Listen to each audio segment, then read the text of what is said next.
ഇപ്പോൾ മാനിഫെസ്റ്റേഷൻ എന്ന് പറയുകയാണെങ്കിൽ വിഷൻ ബോർഡ് ഉണ്ടാക്കി.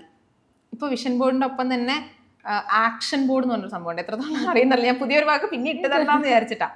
അപ്പം ഞാൻ ഈ വർഷം സെറ്റ് ചെയ്ത് വെച്ചിരിക്കുന്നത് വലിയൊരു ക്യാൻവാസ് എടുത്തിട്ട് അതിൽ ഈ വർഷം തീരുന്ന സമയത്ത് എനിക്ക് വേണ്ട കാര്യങ്ങളെല്ലാം പിൻ ചെയ്യാം.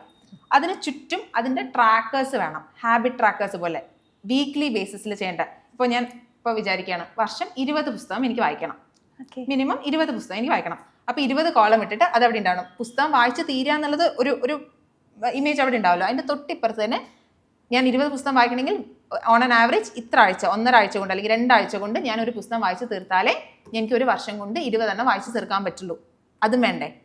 അപ്പോൾ വിഷൻ ബോർഡ് അവിടെ കണ്ടത് കൊണ്ട് നമുക്കൊരു മോട്ടിവേഷൻ വരുമായിരിക്കും, ഇന്നത് ചെയ്യണം. പക്ഷെ എങ്ങനെ ചെയ്യണം എന്ന് അറിയാണ്ട് എങ്ങനെ അവിടെ എത്തുക?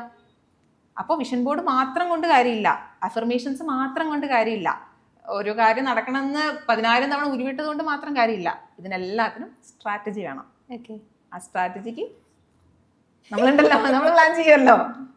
ഓക്കെ. അപ്പോൾ ഈ ആക്ഷൻ ബോർഡിനെ കുറിച്ച് മാത്രം ഇപ്പൊ എന്താ ആളുകൾ ഇത്ര നാള് സംസാരിക്കാതിരുന്നത്? ഉണ്ടല്ലോ, വരുന്നുണ്ട്. ട്രെൻഡിങ് ആവുന്നേ ഉള്ളൂ. അതായത് നമ്മളൊക്കെ ചെയ്ത് നമ്മൾ എപ്പോഴും അങ്ങനെയാണല്ലോ, മാസിന്റെ അടുത്ത് വരുമ്പോഴാണ് അത് ട്രെൻഡിങ് ആവുന്നത്. ഓക്കെ, ഒരു മൈനർ കമ്മ്യൂണിറ്റി അത് ചെയ്ത് വർക്കാവും, എന്നിട്ടാണ് ഇങ്ങനെ സ്പ്രെഡായി വരിക. അങ്ങനെയാണ് ഒരു ഫണൽ വർക്കാവുക. ഒരു ചെറിയൊരു കമ്മ്യൂണിറ്റി ചെയ്യണു, പിന്നെ കുറച്ചും കൂടെ ആൾക്കാർ ചെയ്യുന്നു, കുറച്ചും കൂടെ ആൾക്കാർ ചെയ്യുന്നു, ഇങ്ങനെയാണല്ലോ വരിക. അങ്ങനെ ചെയ്തു പോയിട്ട് വരുമായിരിക്കും അത്.